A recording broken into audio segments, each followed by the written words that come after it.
일단 나 여기서 인사 좀 할게. 안녕하십니까 여러분, 신입사원 칸쿤입니다. 네, 오늘은 말이죠, 제가 코로나에 2번 걸리고 일본에서 2번 격리한 남자를 인터뷰할까 합니다. 뭐 사정상 옆에 부르지 못하게 되어서 저희가 줌을 통해서 이렇게 인터뷰를 진행할 거고요.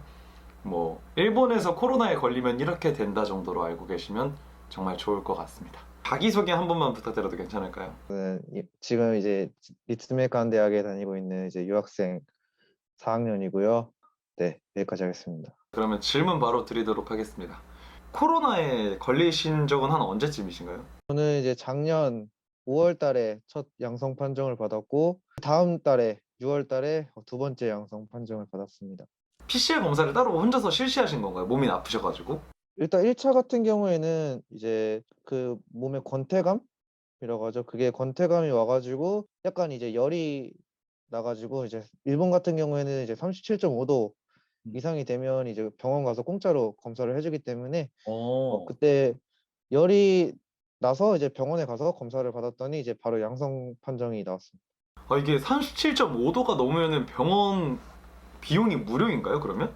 네, 이제 거기 가가지고 이제 검사를 했을 때 7.5도가 나오면 이제 무조건 검사를 해줍니다. 그러면 이제 양성 판정이 나왔을 때 이제 일본에서 어떻게 처리를 하나요? 일단은 병원에서는 이제 양성 판정이 나오고 나서 보건소에서 이제 곧 연락이 온다고 이제 집에서 연락 올 때까지 좀 이제 대기하라고 한 다음에 한두 시간 뒤에 이제 보건소에서 연락이 오는데 어 이제 거기 보건소에서의 연락은 이제 주로 최근 2주간에 어디를 다녔고 뭘 했는지 이제 그런 거를 물어보고 이따 저녁에 이제 픽업하러 오니까 이제 뭐 짐 싸놔라 뭐 이런 얘기를 합니다.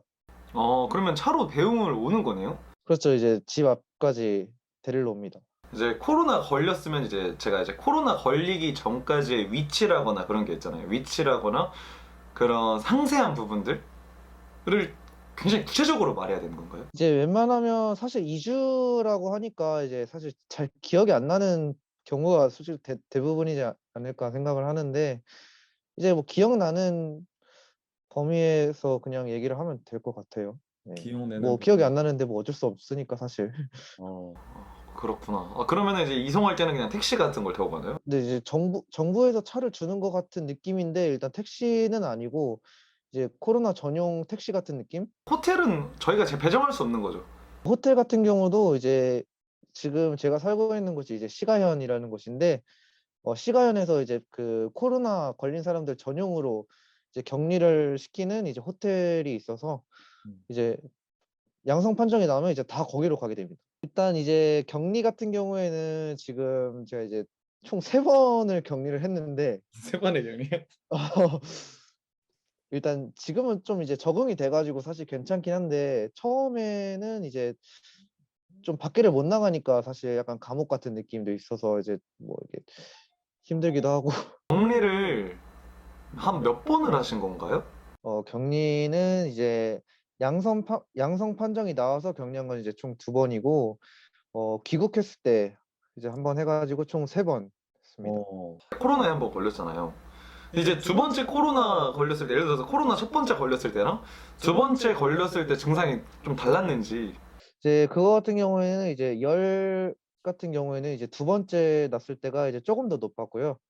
이제 가장 큰 차이점이라고 한다면 이제 첫 번째 증상에서는 이제 미각이랑 후각이 완전히 없어져 가지고 이제 완전히 돌아오기까지 거의 1달 정도 걸렸던 것 같고요. 이제 2번째는 이제 미각, 후각 이런 증상은 없었고 그냥 권태감이나 뭐 열 조금 나고 딱 거기까지인 것 같아요. 격리를 하실 때 비용이라거나 그런 거는 들지 않나요? 다 비용적인 문제로는 이제 다 무료이기 때문에 10일 격리를 하는데 그러면 이제 무료로 호텔에서 재워주고 밥 먹여주고 하는 그런 느낌인가 보네요. 비세도 안 내고 밥값도 안 들고 이제 뭐 다 공짜죠. 그러면은 격리는 이제 총 열흘간 2번을 하신 거네요? 격리 동안에는 어떤 음식이 나오나요? 이제 아침, 점심, 저녁 총 3번 이제 도시락이 나오는데 도시락 같은 경우에는 이제 뭐 일본의 편의점 같은 데서 이제 파는 이제 500엔 정도의 도시락 딱 그 정도 느낌? 그 이상 그 이하도 아닌 딱 그런 느낌입니다. 그러면 이제 격리를 한 상태에서 뭔가 따로 방 안에서 해야 되는 게 있나요? 여기서 좀 이제 얘기해드리고 싶은 게 되게 많은데 이제 양성 판정이 나왔을 때의 격리랑 이제 귀국했을 때의 격리는 이제 좀 차이점이 있는데 양성 판정이 나왔을 때 격리 같은 경우에는 이제 아침, 점심, 저녁 이제 건강 상태 체크를 꼭 해서 이제 보내야 됩니다. 그거를. 그거 같은 경우는 이제 호텔이랑 연계를 해서 거기 이제 호텔 사람이 연결을 해서 이제 만약에 안 보냈을 경우에는 바로 연락이 와요. 호텔 전화로. 네. 어. 이제 가장 더 큰 차이점이 뭐냐면 이제 특히 아침 같은 경우에는 이제 8시였나 이제 그때 보내야 되는데 만약에 늦잠을 자가지고 못 보냈을 경우에는 어 일단은 전화가 한 번 오는데 이제 만약에 그 전화도 계속 못 받았다 그러면은 이제 일명 쳐들어온다고 하죠. 이제 사람들이 그냥 들어옵니다. 사실 그때 같은 경우에는 이제 코로나에 대한 인식이 되게 안 좋았기 때문에 이제 코로나 걸렸을 때 이제 그 극단적인 선택을 하시는 분들도 있을 수가 있기 때문에 제 시간에 꼭 그걸 보내야 되고요. 이제 대신에 이제 귀국했을 때의 차이점이 뭐냐면 이제 그거는 호텔이랑 연계를 하는 게 아니라 그냥 어플로 해가지고 이제 하루에 한 번 건강 상태 체크를 보냅니다. 근데 이제 그거는 이제 시간이 딱히 정해져 있는 건 아니고 랜덤이기 때문에 음. 뭐 딱히 뭐 안 보냈다고 해서 방 안에 이제 막 문 따고 들어온다거나 뭐 그런 거는 없어요. 한마디로 이제 양성 판정이 나왔을 때는 하루에 3번의 건강 상태를 체크해야 되고 그런 보고 체계를 이제 3번 보고를 해야 되는데 보고를 하지 않으면은 쳐들어온다. 쳐들어오고 네. 그리고 이제 귀국했을 때 당시의 격리 같은 경우에는 그저 그냥 건강 상태를 하루에 한 번씩 체크하고 좀 유르한 좀 분위기였던 것 같네요. 제가 들어봤을 땐. 네, 이제 그 첫 번째 양성 판정 받고 이제 격리 받았을 때에는 이게 양성자이기 때문에 이제 호텔 안에 아무것도 없습니다. 이제 첫 번째 경우에는 이제 베개도 없었고요. 베개가 특히 없었어요? 첫 번째 판정 받았을 땐 베개도 없었고 화장실에도 이제 칫솔 뭐 수건 뭐 이런 것도 아예 없었고 어. 다 이제 집에서 들고 갔어야 되는데 두 번째 판정 받았을 때는 이제 베개는 있었는데 이제 화장실에는 아무것도 없었고요. 근데 어. 이제 귀국했을 때는 이제 음성 판정을 받고 들어갔기 때문에 거기서는 이제 호텔에서 거의 다 있었습니다. 궁금한 게 하나 있는데 이제 일본에서 한국으로 입국할 때랑 한국에서 다시 일본으로 입국할 때 격리 같은 건 하셨나요? 혹시? 이게 지금 시기별로 이게 계속 달라지고 있기는 한데 이제 저 같은 경우에는 이제 일본에서 한국으로 입국할 때는 이제 격리 면제서라는 거를 제출을 했기 때문에 그때는 이제 격리를 안 했고요. 그 한 달 뒤에 이제 일본으로 입국을 했을 경우에는 이제 그때는 딱 오미크론이 퍼져가지고 음성이 나와도 입국한 다음에 일주일간 호텔에서 격리를 하고 이제 호텔에서 나온 다음에도 집에서 일주일간 이제 격리를 했습니다. 그러면은 이제 격리를 하고 난 다음에 교통수단이라거나 이제 그런 부분은 그냥 민간 전철을 이동해도 되는지 JR이라거나 이제 그런 전철을 이용해도 되는 건지. 이제 일본에 입국했을 때는 이제 공항에서 되게 절차가 많은데 이제 거기서는 무조건 교통수단 이런 거는 안 되고요. 일단 호텔까지는 이제 버스로 태워다 주기 때문에 거기서는 뭐 어떻게 할 수가 없고 이제 호텔에서 나왔을 때는 이제 교통수단은 안 되고 이제 뭐 지인이 픽업을 하러 온다거나 아니면 뭐 택시 같은 거 전용 택시 같은 걸 불러서 이제 가는 방법밖에 없어요. 택시 같은 거 부르면 비용이 엄청 날 것 같은데 혹시 그런 비용면은 괜찮았나요? 이게 그때는 원래 저 같은 경우는 이제 원래 택시를 불러서 오려고 했는데 이제 비용적인 문제로 이제 그 오사카 오사카였었는데 이제 저희 집까지 4만 엔이 넘게 나오더라고요. 그래가지고 돈이 너무 아까워서 제 친구한테 이제 와달라고 했습니다. 되게 중요한 정보네요. 어찌 보면은 지금 이제 코로나에 걸리고 2번이나 격리를 하셨으니까 가장 힘들었던 점이라거나 그런 불편했던 점이 있으셨는지.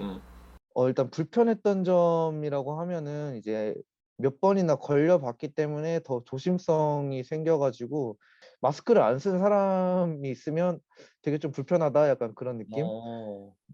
좀 약간 강박증 같은 거라고 해야 되나 약간 그런 게 생깁니다. 이제 저 같은 경우에는 이제 코로나를 처음에 2번 검사를 해서 2번 다 양성이 나왔기 때문에 사실 이제 그 이후에 코로나 검사를 또 하면 무조건 뭔가 양성이 나올 것 같은 그런 느낌이 들어서 이제 저 같은 경우에는 이제 한국 왔다 갔다 하는 데만 코로나 검사를 총 7번을 했어요.